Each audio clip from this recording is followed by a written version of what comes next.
I think there are a lot of people who would say that their favorite Christmas carol is Silent Night. It evokes a peaceful, quiet scene,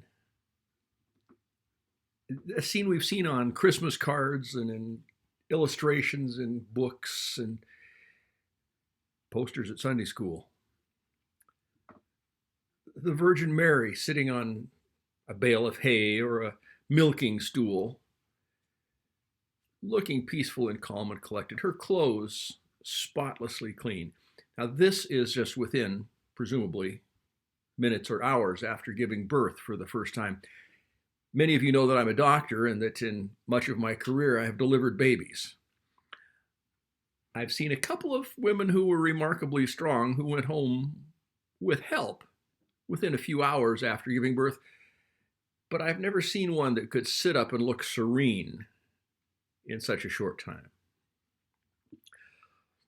Plus, I don't think it was a quiet time or a quiet environment. Remember, they're in Bethlehem because of this census that was decreed that required everyone to go back to their ancestral village.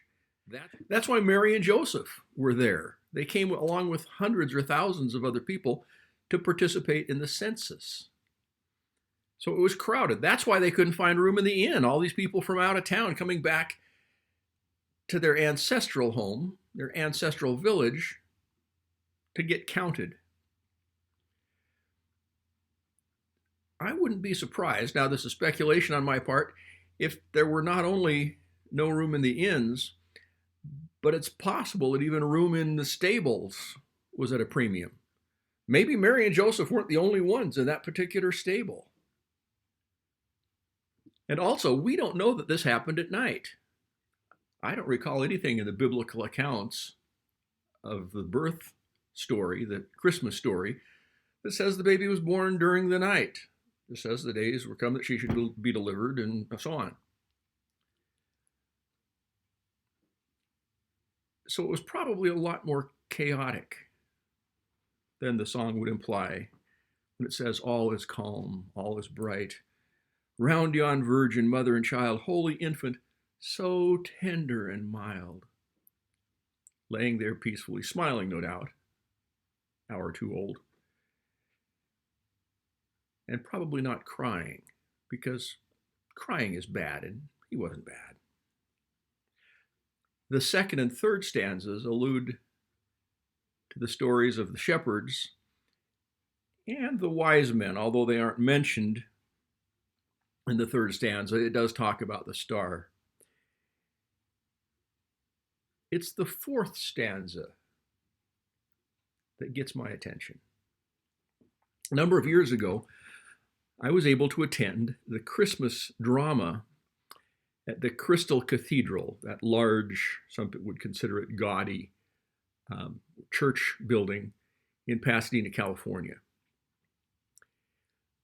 We attended their Christmas pageant almost on a whim, thinking that it would be a glitzy, materialistic, superficial, showbiz kind of telling of the Christmas story.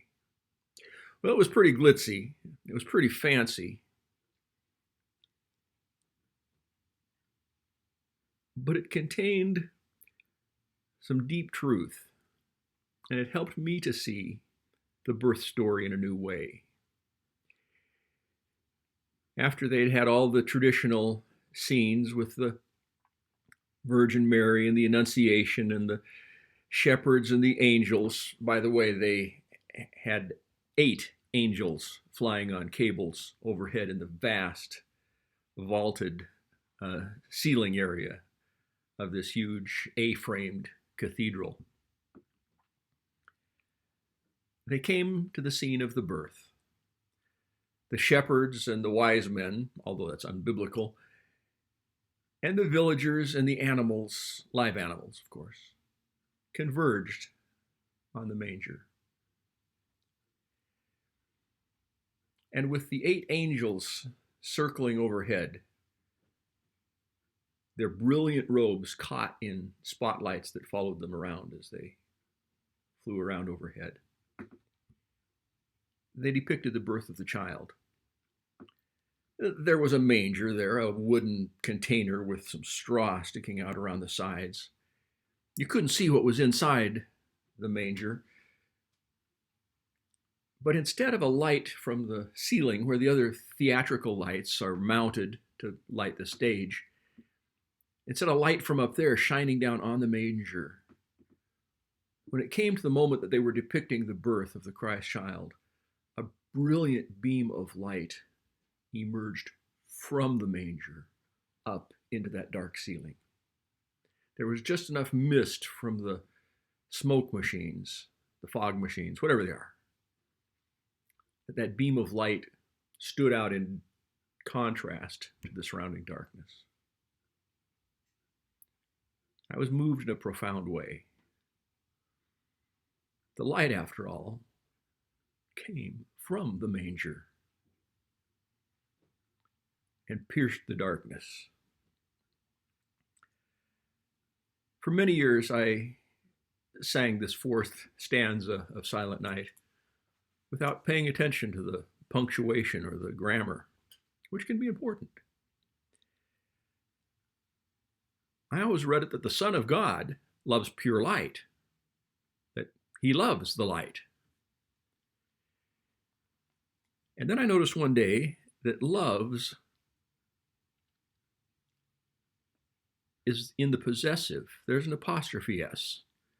I try to be careful about errors in writing that involve the apostrophe. So I immediately said, somebody made a mistake. Not so. It's not so much that he loves light, but he is the light of love.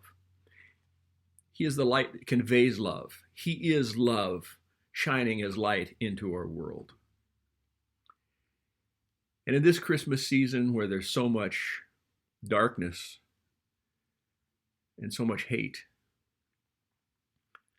let's turn our attention to love's pure light, the light that came from the manger in Bethlehem. Have a good night.